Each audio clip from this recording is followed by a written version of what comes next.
Hi friends, welcome to my channel. Bagi vegetables cut చేస్తూ మనోహరి రణ్వీర్ల గురించి ఆలోచిస్తూ ఉంటుంది. అప్పుడు సదాశివం గారు నిర్మలమ్మ గారు వచ్చి, ఏంటమ్మా అంతలా ఆలోచిస్తున్నావు అని అనగానే, రణ్వీర్ మనోహర్ల గురించి ఆలోచిస్తున్నాను మామయ్య గారు అని బాగి చెప్పేస్తుంది. ఏంటది అని అడుగుతూ ఉంటారు ఆ పెద్దవాళ్ళిద్దరు. అప్పుడు వాళ్ళిద్దరూ కలిసి ఏదో ప్లాన్ చేస్తున్నారని నాకు అనిపిస్తుంది అని బాగి అనగానే, ఎందుకు టెన్షన్ పడుతున్నావమ్మా, ఒక్కసారి రణ్వీర్కి ఫోన్ చేసి అంజలితో మాట్లాడు అని సదాశివం గారు అనేస్తారు.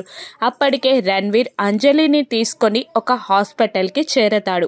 మిస్సమ్మ నుండి కాల్ రాగానే భయంగానే కంగారు పడుతూ ఫోన్ లిఫ్ట్ చేస్తాడు రణ్వీర్. ఇక ఎక్కడున్నారండి అని భయపడుతూనే అడుగుతూ ఉంటుంది మిస్సమ్మ.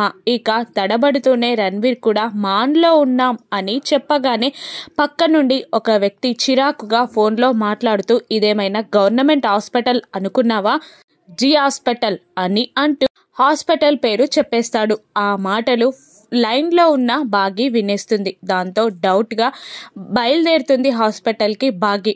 మరోవైపు మనోహరి కూడా హాస్పిటల్కి బయలుదేరుతుంది. ఇక రణ్వీర్ టెస్ట్ చేయించడానికి బ్లడ్ ఇస్తూ ఉంటాడు. అంజు అక్కడే చైర్లో కూర్చొని ఉంటుంది. ఇక బాగి రణ్వీర్ మనోహరి అంజుల గురించి తెలుసుకోనుందా, రణ్వీర్ మనోహరి కుట్రలని బయట పెట్టనుందా, రాను ఎపిసోడ్స్లో చూద్దాం. Thank you for watching.